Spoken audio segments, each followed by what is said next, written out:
Ward क्रमांक 148 वाशीनाका येथील भारतनगर परिसरातील जे प्लॉट म्हाडा कॉलनीमध्ये प्रेरणा फेडरेशन अंतर्गत येणाऱ्या इमारत क्रमांक 12 ते 16 साठी उभारण्यात आलेल्या फेडरेशन गेटच्या बांधकामाचे उद्घाटन माजी नगरसेविका तथा चेंबूर विधानसभा विभाग प्रमुख अंजलीताई संजय नाईक यांच्या हस्ते उत्साहात पार पडले। या फेडरेशन गेटमुळे परिसरातील नागरिकांचा सुरक्षिततेत लक्षणीय वाढ होणार असून प्रवेश नियंत्रण अधिक सक्षम होण्यास मदत मिळणार आहे। फेडरेशनच्या पदाधिकाऱ्यांनी पुढाकाराने तसेच स्थानिक रहिवाशांच्या सक्रिय सहकार्यामुळे हे महत्त्वपूर्ण काम यशस्वीरित्या पूर्ण करण्यात आले। उद्घाटन समारंभाच्या वेळी फेडरेशनचे पदाधिकारी, स्थानिक नागरिक तसेच अनेक मान्यवर मोठ्या संख्येने उपस्थित होते। कार्यक्रमात सुरक्षित व सुव्यवस्थित वसाहतीसाठी अशा उपक्रमाचे महत्त्व अधोरेखित करण्यात आले। प्रभाग क्रमांक 148 मध्ये जे प्लॉट हा भाग आहे आणि इथे बऱ्याच दिवसापासून मागणी होती की म्हणजे पार्किंगचा विषय होता आणि इथे अनधिकृतपणे कोणी येऊन गाड्या लावत होते, त्याच्यामुळे महिला मुली कोणी इन्सिक्युअर नव्हतं। म्हणजे सगळ्यांना भीती होती की रात्री बेरात्री काय होईल का, आणि त्यामुळे मग यांचं शेवाळे साहेबांकडे एक लेटर गेलं, शाखा प्रमुखांकडे एक लेटर गेलं होतं आणि त्या दोघांकडूनही मला कळण्यात आलं की इथे जे आपले शाखेचे पदाधिकारी बोंडवे म्हणून, तर त्या बोंडवे सरांनी पत्र मला पण दिलं एक, आणि मग आम्ही ठरवलं की इथे महिला पुरुष आणि सर्वांच्या सिक्युरिटीसाठी आपण इथे एक प्रवेशद्वार करायला पाहिजे, आणि त्या हिशोबाने मग आज मी प्रवेशद्वाराचं उद्घाटन आमच्या शिवसेनेच्या सर्व पदाधिकाऱ्यांच्या माध्यमातून केले। हां, म्हणजे माझ्या माहितीनुसार माननीय राहुलजी शेवाळे साहेब जेव्हा खासदारकीला उभे होते तेव्हा यांच्या 5 ते 8 बिल्डिंग इमारतीचं वन टाईम रिपेअरिंग झालं होतं, परंतु काही इथे मला वाटतं 17-18 बिल्डिंग आहेत आणि त्यांचं बाकीच्यांचं उर्वरित पेंडिंग होतं। पण मी 147ला ज्या माझ्या 90 इमारती आहेत की त्यांचं वन टाईम रिपेअरिंग बाकी होतं, त्याच्याचबरोबर ह्याही इमारतींचं मी वन टाईम रिपेअरिंग घेतलं। वन टाईम रिपेअरिंग म्हणजे काय की अगोदर 2015मध्ये पण इमारतींची दुरुस्ती केली होती, निकृष्ट पद्धतीने एकदम इमारतीचं रिपेअरिंग झालं, म्हणून मग आम्ही परत पुन्हा आयुक्तांकडे पत्रव्यवहार केला। माननीय एकनाथजी शिंदे साहेबांना सांगितलं, ते नगरविकास मंत्री असल्यामुळे त्यांनी लगेच त्यांच्या PAच्या माध्यमातून आम्हाला ऑथॉरिटी दिली। आयुक्तांना सांगितलं की तुम्हाला जितका फंड लागेल तितका आम्ही देणार, पण नागरिकांना तुम्ही असं वंचित ठेवू नका, कारण की 7व्या माळ्यापासून पण खालपर्यंत लिकेजचं पाणी, टेरेस लिकेज आहे, ड्रेनेज व्यवस्थित नाही, संडासचं पाणी पण लगेच त्या घरांमध्ये असं येतं। पाण्याच्या आताच सांगितलं की पाण्याच्या टाकीमध्ये ऑलरेडी संडासच्या पाणीचं पण जातं, म्हणजे ती लोकं म्हणतात की आम्ही पिण्याचं पाणी टाकीतलं पितच नाही, आम्ही बाहेरून विकत आणून पितो। म्हणजे किती दयनीय अवस्था आहे, आणि तरी कसे बिचारे हे लोक राहत आहेत। तर मी आता लवकरात लवकर या गोष्टींचा विचार करेल आणि यांना कशी सुविधा प्राप्त करून देणार ते मी बघेल। जी आमची समस्या आहे ते अर्धे समस्या तर पूर्ण आमच्या ताईंनी सांगितलेली आहे। आणि पुढची समस्या आहे की पिण्याच्या पाण्याची सोय आम्हा लोकांना अजिबातच नाही आहे, कारण संडास आणि घाणीचं पाणी उतरतं टाक्यामध्ये। बिल्डिंगच्या खाली टाक्या बांधून दिलेल्या आहेत, ते पूर्ण लिकेज आहेत। ते काम करून पाहिजे। आणि मलनी सारांचे ड्रेनेज लाईन जी आहे ती खूप एकदम अशी घाणेरडी करून दिलेली आहे की ती पूर्ण चॉकअप होते आणि त्याचं पाणी पूर्णपणे दोन्ही लाईनीचं डायरेक्ट बाथरूममध्ये जातं। त्याच्या काही कॉप्या मी अटॅच करून ताईंना सादर केलेल्या आहेत, दिलेल्या आहेत। तर त्यांच्या पद्धतीने ते कामं वन टाईम रिपेअरिंगची जी शिल्लक राहिलेली आहेत भरपूर कामं ते करून देण्याची कृपा करावी, ते देणारच आहेत, त्यांनी सांगितले आता एवढ्यात। आणि हे 100% आम्हाला माहिती आहे की कामं करून देणार 100%।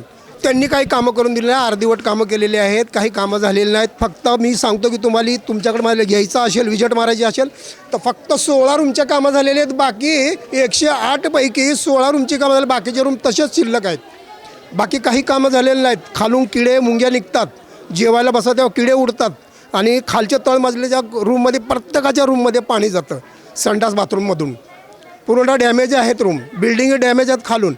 तर ते आता जे सांगितलं त्यांनी ताईंनी ते काम करून देणारच आहेत। एवढं बोलून मी बाजूला होतो। आणि अंजलीताई काम करणाऱ्या नगरसेविका बाजूच्या वॉर्डमध्ये होत्या 147ला, त्या ठिकाणी त्यांनी 100% काम केलेलं आहे। आणि आता त्यांचा वॉर्ड चेंज झाल्यामुळे हा ओपन वॉर्ड आहे, तिकडं SC लेडीज झालेला आहे, ते या ठिकाणी आलेले आहे। त्यांना जसं या वॉर्डमध्ये नगरसेवक पदासाठून निवडणूक लढवायची आहे तेव्हापासून जो त्यांनी कामाचा जो हा लावलेला आहे, सपाटा लावलेला आहे, तो बऱ्याच ठिकाणी काही कचरा होते, भारतनगर साईड असेल तर जे प्लॉटला आले या ठिकाणी स्थानिक 5-6 बिल्डिंग आहे, जागृती ते शेवटपर्यंत ह्या 6 बिल्डिंग आहेत. त्यांना एक मेन गेट पाहिजे होता. बोंडवे साहेब तिथे गेले आणि मॅडमशी फक्त बोलले की आम्हाला 5 बिल्डिंगला तो गेट लावून देण्याचा. लगेच त्याचं आज उद्घाटन करून कामसुद्धा उद्या परवा चालू होणार आहे. म्हणजे काम करणाऱ्या अंजलीताई नाईक आहेत आणि ह्या अहोरात्र काम करणाऱ्या आहेत आणि लोकांच्या समस्या सोडवण्यासाठी त्या अहोरात्री झटत असतात. आणि आता त्यांना 148 वॉर्ड भेटलेले, 147मध्ये त्यांनी बऱ्याच म्हणजे चांगल्या प्रकारे बिल्डिंग ज्या BMC अलॉटमेंट आहेत त्यांचं पूर्ण रिपेअरिंग करण्याचं काम त्यांच्या माध्यमातून त्या शिक्षण समिती अध्यक्ष होते आणि नगरसेविका होता त्यावेळेला त्यांनी केलेलं आहे. आणि आता त्या जे प्लॉटच्या 6-7 बिल्डिंगचं काम झालेलं आहे. राहुल शेवाळे साहेब खासदार असताना ते जेव्हा खासदारकीला उभे होते त्यावेळेला वन टाईम रिपेअरिंग झालेली आहे 6 बिल्डिंगची. त्याच्यामध्ये माझ्या बिल्डिंगचं सुद्धा मी टेरेसचं काम करून घेतलेलं आहे शेवाळे साहेबांच्या माध्यमातून. आणि आता बाकीच्या आहेत त्या मॅडमला सर्व सोसायट्या लेटर देत आहेत की आमचं वन टाईम रिपेअरिंग झालं पाहिजे.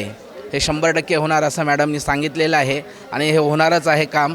आणि मॅडमनी जो कामाचा जो सफाटा लावलेला आहे तो अतिशय वेगाने चालू आहे आणि ते कामं करत राहणारे आहेत आणि काम करणार आहेत. ठिकाणी रावणाने रामाला वनवासात पाठवलं, परंतु रामाने वनवासातून आल्यानंतर जे रामराज्य सुरू केलं तेच आम्हाला या ठिकाणी बघायचं आहे.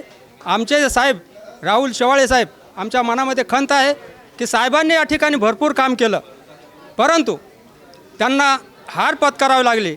परंतु त्यांनी कामाचा जो सपाट आहे तो आजपर्यंत चालू आहे. आमच्या मनाला माहिती आहे जिद्दीने ते काम करतायत आणि आमच्या विभागाकडे त्यांनी अशा प्रकारे लक्ष दिलेलं आहे साहेब की खरोखरच म्हणतात ना की कल्पवृक्षाची सगळ्यांना जशी कुठलाही भाग वाया न जाता सर्व पद्धतीने कल्पवृक्ष लोकांना छायेमध्ये ठेवतो, त्याचप्रमाणे राहुल शेवाळेंनी आपल्या या ठिकाणी जे काम केलेलं आहे त्यांच्या माध्यमातून आज आम्ही खरंच बघतोय की 2004मध्ये जे अलॉटमेंट झालं त्या 2004मध्ये अलॉटमेंट झाल्यापासून या विभागामध्ये त्यांनी जे काम केलेलं आहे ते आजपर्यंत कोणीही केलेलं नाही आणि करणारही नाही. परंतु त्यांचे एक उमेद म्हणून या ठिकाणी अंजलीताई आलेल्या आहेत.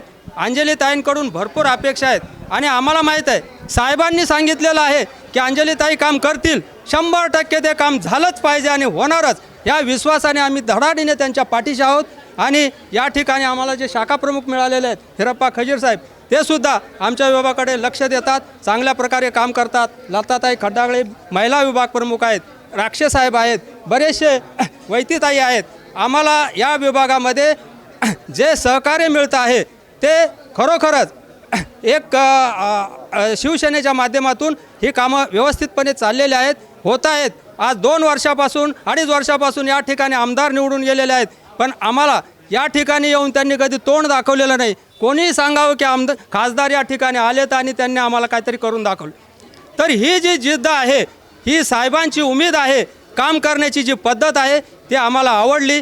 त्यामुळे आम्ही खंबीरपणे साहेबांच्या पाठी आहोत, ताईंच्या पाठीमागे आम्ही राहू. आणि ताईंनी आता मला वाटतं की अजून त्यांना या विभागामध्ये तिकीट मिळतं आहे की नाही, काय होतं हे माहीत नसताना आमच्या प्रवेशद्वार जे 5 बिल्डिंगचं प्रवेशद्वार जे पडलेलं होतं कोरोनाच्या पिरियडमध्ये 12, 13, 14, 15 आणि 16 हे प्रवेशद्वार त्यांनी उद्यापासून कामाला सुरुवात करण्यासाठी आज या ठिकाणी उद्घाटन केलेलं आहे. त्यांच्या कामाची जी तडप आहे, झपट आहे, ते आम्हाला असं वाटतं की खरोखरच आम्हाला शेवाळे साहेबांनी आमच्याकडे जे पाठवलेले आहे व्यक्ती ज्या ताई आहेत त्या खरोखरच आमचं काम करतील आणि त्यांच्या पाठी आम्ही हिरिरीने उभे आहोत. ताईंनी आम्हाला आशीर्वाद द्यावेत आणि आमची कामं त्यांनी लक्षात ठेवून करावीत, एवढीच आमची जिद्द आहे. ताईंना अंजलीताई यांना चांगला ओळखतोच. माजी नगरसेविका वार्ड क्रमांक 147मध्ये त्यांनी कामं केलेले आहेत. त्याचप्रमाणे आजच्या सभामध्ये त्यांनी सांगितलेले आहे की जसे की एकनाथ शिंदे साहेबांनी 200 कोटी मंजूर केलेले आहेत वन टाईम रिपेअरिंगसाठी. आणि आम्ही सर्व जे प्लॉटचे जे रहिवासी आहेत, जसं आम्ही बिल्डिंग नंबर 11 9-12 सोसायटीमध्ये राहतो, त्याच्यासमोर कुलस्वामिनी आहे, पाठीमागे सम्राट अशोक आहे. तर जे फेडरेशन जे स्वराज फेडरेशन बनलेले आहेत अशा 5 बिल्डिंगाचे ज्या बिल्डिंगाच्या अवस्था फारच आजच्या तारखेला फारच खराब आहे. आणि ताईंनी आता सभामध्ये स्वतः बोलले पण की जे पाण्याच्या टाकीपासून ते ड्रेनेज बोला, प्लास्टर बिल्डिंगच्या पाठच्या साईडनी प्लास्टर टेरेस बोला, लिफ्ट बोला, हे सर्व इश्यूज ताईंनी डिस्क्राईब केलेले आहेत आणि त्यांनी सांगितलेले आहेत की आम्हाला आश्वासन दिले आहे की वर्षभराच्या आतमध्ये हे सर्व कामं केली जातील. तर ताईंना माझ्या खूप खूप शुभेच्छा आणि आमचा पूर्ण सपोर्ट राहील ताईंना. थँक्यू. जय महाराज. CEN न्यूज, देश प्रदेश की ताज़ा तरीन खबरों के लिए CEN न्यूज को सब्सक्राइब करें और रहें पल पल की खबर से हर पल बाखबर.